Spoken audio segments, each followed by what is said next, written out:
It was up to yours truly to break through. And with a singular moment of complete bravery,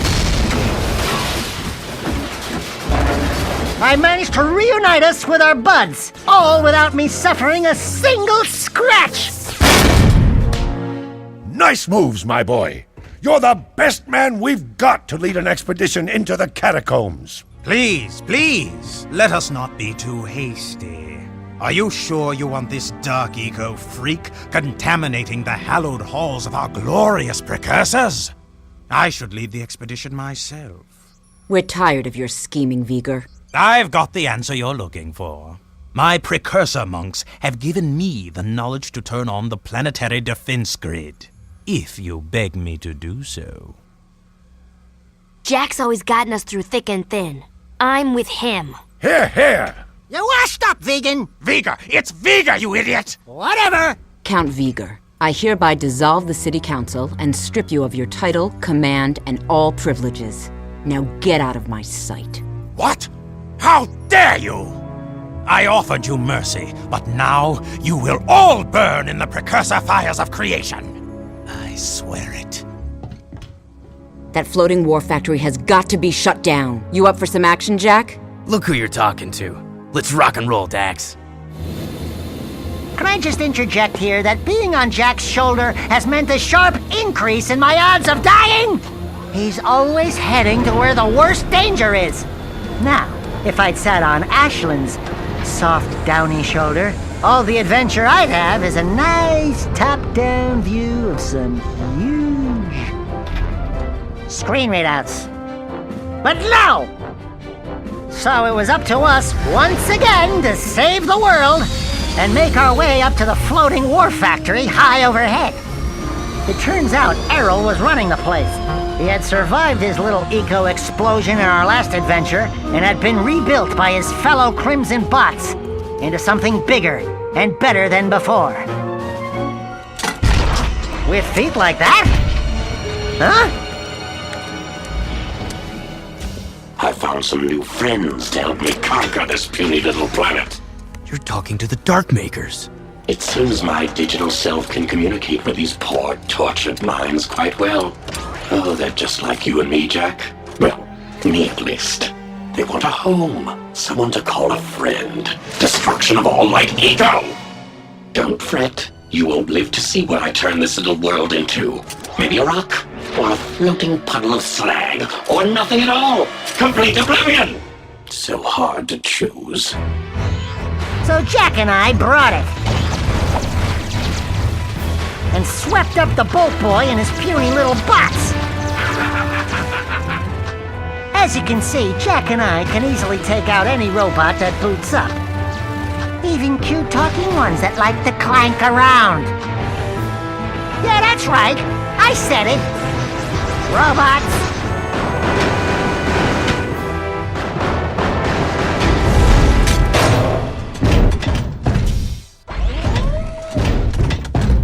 Damn, he got away. See you later, Mechanator. Jack, the sky is falling!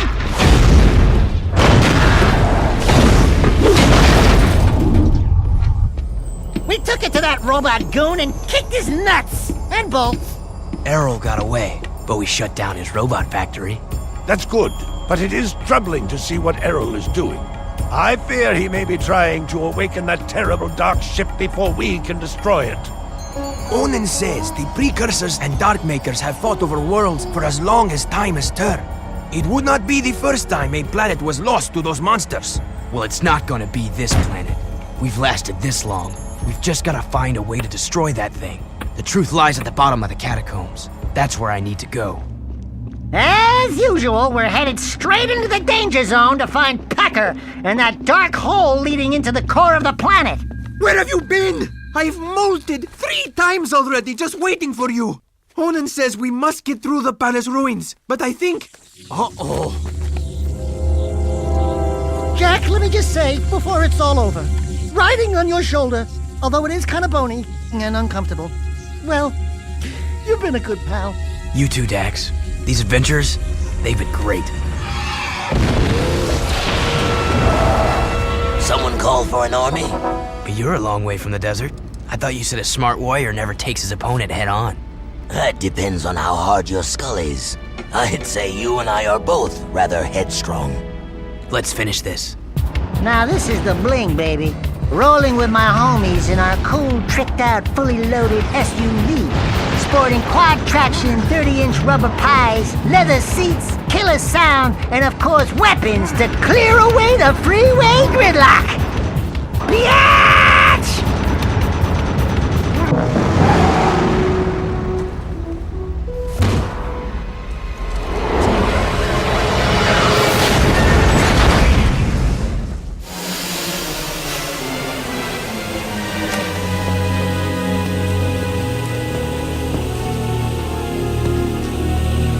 Damos! Not bad driving, kid. It was a good fight.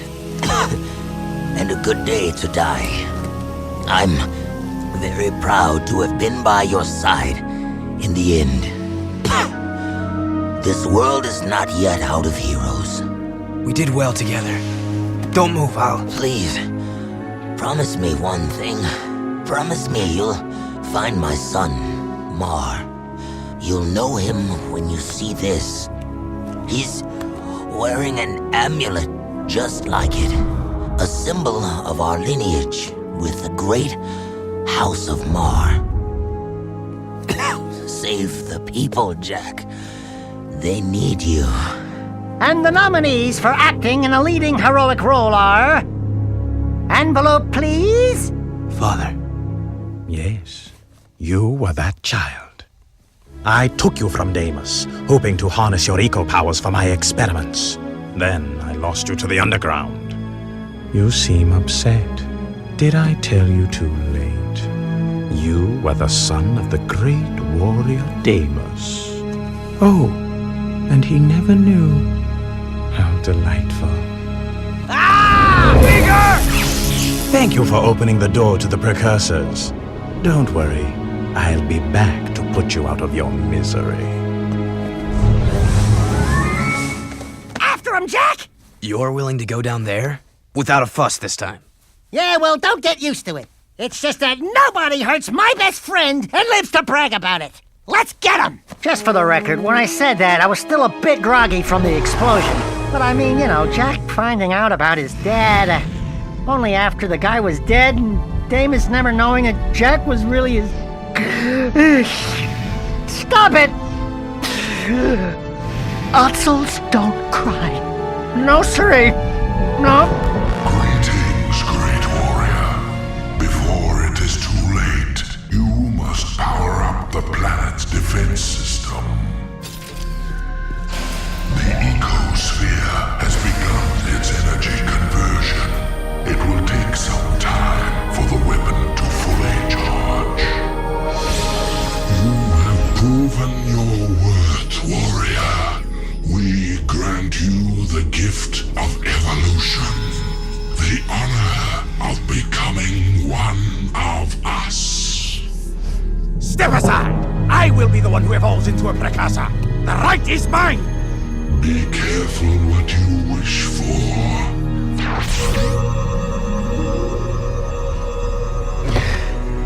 It is done. Don't worry, Jak. It is for the greater good that I assume this role. Even now, it may be too late. If Errol awakens the dark ship's cargo, all will be lost. Listen, Glow Boy, we've been doing all your dirty work while you slept in the stars. So stop it! Inefficient. I told you we needed a backup hero. We should have gone with Plan B. Ow, hey, cut it out! We are unhappy with your performance. If you had been a true hero, you would have stopped Errol by now. No way! Oh, come on. Who thought of this? Oh my god. Yes, well, now we are even more angry, and we order you to avert your eyes, or we will, Oh, bother. They look like me? Not what you expected. Yeah, we're like